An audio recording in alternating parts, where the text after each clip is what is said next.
Tell you, when you're starting your business and you're starting to run your business, you really learn a lot about yourself and your habits and your mentality. And I had a lot of things where I like procrastinated and stuff like that, so it really opened my eyes to some of the habits that I had. Hola, hola, welcome to another episode of the MoneyChisme podcast. I am Violeta, the first gen real estate investor. So since it's the new year, I've been really taking the time to, reflect on this past year, and while I'm resisting from beating myself too much I guess failures, but I don't really want to call them failures, more like shortfalls, I guess. And building it was pretty rough. I'm not gonna lie, it was hard. I mean, I had like this huge learning curve. Like, I had to figure out what marketing was, like social media, like figuring out my voice, what I want this business to do, and all of that, and figuring out like who I'm targeting, like what my target audience is and all that. And it was a lot. It was so much learning of not only that, but of myself as well. Like, let me tell you, when you're starting your business and you're starting to run your business, you really learn a lot about yourself and your habits and your mentality. And I think one of the reasons I did that is because I have a 9 to 5 job. Currently, I'm still in the military, and that's a steady paycheck every 2 weeks. It's like clockwork. And I get that. And so I don't really feel the strain yet to like make sure that my business is really growing and all that, because I know I'm not relying on income of it. So it kind of, I guess made me a little bit lazy in that sense. And the thing is, I do want to give myself grace. And that's one thing that I also want. If you are a content creator or someone that's creating a brand or a business or whatever it may be, that you do give yourself that grace, because with me, like, doing this podcast, making content, and learning everything as I went, to build this business. And not only that, but like still have my career, still do the real estate investing stuff, trying to plan my family, taking care of my stepson, and just I am also the first gen oldest daughter. So of course I'm taking care of this family and also making sure that my parents are going to be taken care of. So it's a lot. And honestly, I felt like 2023 was a blur. Okay, so the first mistake that some small businesses do is the inconsistent hours. There's this guy named Keith Lee on TikTok, and he does like food reviews. And he goes to like different cities, and usually he tries to go to the mom and pops, restaurants, and gives reviews and like promote them, like free promotion and all that. But there was like this big drama, and he ended up going to like Atlanta, and he had like a horrible time. But primarily was the inconsistent hours of these restaurants. Like, they open whenever they felt like it. Now, this is something that I have seen myself personally as well with small businesses that are around in my own community, that, I get it. Most of us start, our own business because we want to, have ownership of our own time. But what people fail to realize at the beginning is you're putting in a lot of work and you're putting in a lot of time. And one of the things that you have to make sure is that you are being consistent in your business, because you are barely starting off. And so here there was like there was one restaurant, and then there's like another like kids clubhouse thing, which I will talk more about it later. And the problem was that they were closing like randomly. So it makes it hard for the community to support you when you're very inconsistent with your hours. And it really caused this business to struggle even more than what it was already. Those that have online businesses and, like our content creators, and like me, like I'm going to raise my hand right here. I'm also guilty of this, that I have inconsistent hours in the form that I am inconsistent in showing up in social media and like YouTube and stuff like that. And it's something that, I really have to take accountability, right? But also creating systems to allow me to delegate some stuff and be able to, do have that spare time and have more time to create content, all that stuff. Because that was one of the issues last year, was that, I was doing everything myself. I was doing editing, sending out the emails, figuring out content, I was trying to create my course, a lot of stuff that I was doing for myself. And I had zero systems and zero schedules, zero time management, nothing. And it was just a complete mess last year. And this is one of the things that Joseph from Life the Plant Way, I think it's episode 30, I believe. I'll link it down in the show notes, in the description, whatever.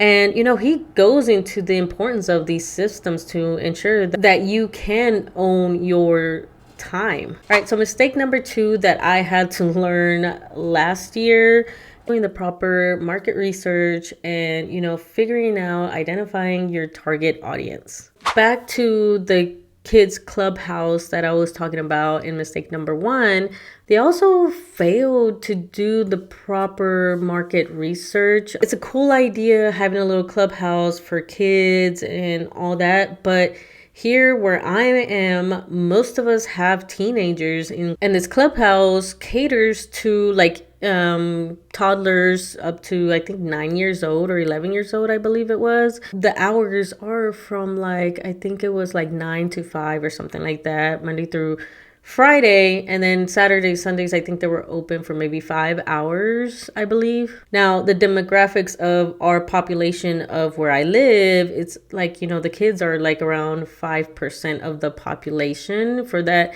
age group. And the thing is, their hours are from 9 to 5, which means that Monday through Friday, any kids that are school age, they're in school, already have a very small market, and then you knock out more of that market. So needless to say, they were struggling. But yeah, they were set to close in December.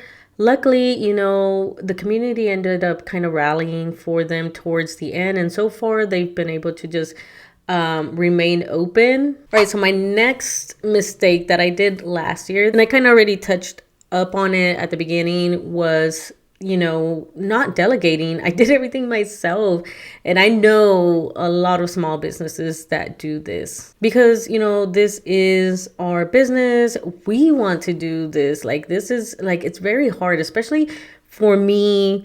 I have to control everything. I know lots of other business have the same mindset that this is your baby, you're creating your business, this is going to be your livelihood, you're going to support your family with this or whatever and get financial freedom, build wealth through this. And so it's going to be hard to let go and to delegate. But this is what can prevent a small business from growing, and just you stay small because the business is only going to grow as big as how much time you have to give that business. And because of that, I burned myself out. I got tired.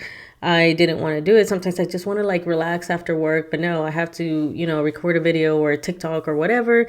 And it got to the point where I was like, you know what? I'm burnt out. I'm going to take the time off today. And then what results is then the next day I didn't post or whatever, or I didn't get this done in time. And so that ended up just kind of hindering my growth. So this time I'm delegating. Like I said earlier, I am teaching my sister how to, do a lot of things for me, kind of like the admin side. But then I could focus on growing my business, because as a business owner, that's your job. Your job is to grow the business. It's not to do all these little things or whatever. Now, again, if that's what you like to do, then delegate something else that you don't like to do. And my last mistake that I did last year that I'm trying to fix this year, it's kind of something that's kind of iffy for me, and that is the marketing and selling your stuff and being more active in your marketing and advertising. And I don't know if that applies for other small businesses. I'm sure it does. I see it sometimes. And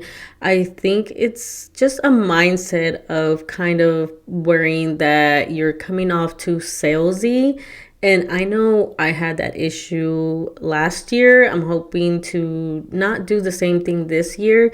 And, my mindset was like, as I'm putting out content, which by the way, I wasn't consistent anyways, so that wasn't going to work. But the idea for me was, okay, I'm going to be putting out content and making this, and people are going to go into my link tree or whatever.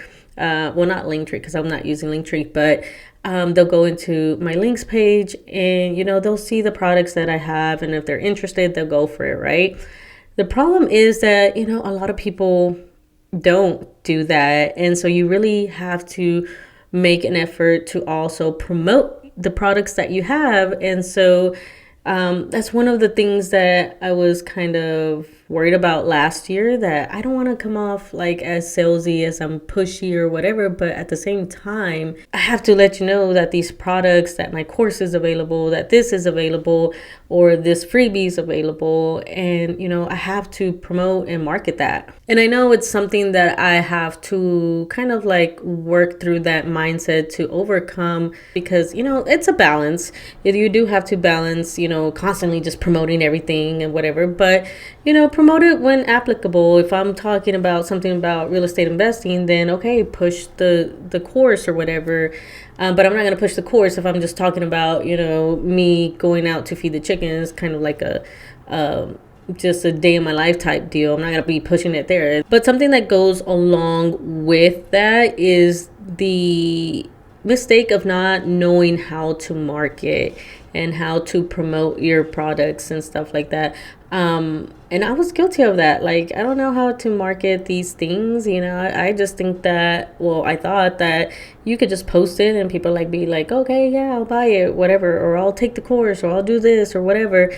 And that's not the case. You really, depending on the type of product or thing that you're selling, service, you really have to market it a certain way. And so last year, as I was creating my course and all that stuff, I didn't think of the importance of that or whatever. I was like, okay, I put more time and effort in actually creating the product or course, because that's what's important to me and everything like that. But I'm really sucky at telling you about the course or what is going to do and stuff like that. And that's part of the marketing part. I just really need to put my ass in gear and do it properly this time. Promote when applicable, not just whenever, every day, and pushy and whatever, because people are going to get annoyed by that. And just finding that balance. But I have to be comfortable with selling. And another thing that goes hand in hand with marketing is the advertising part of it. Is creating Facebook ads or Instagram ads or whatever, or TikTok ads.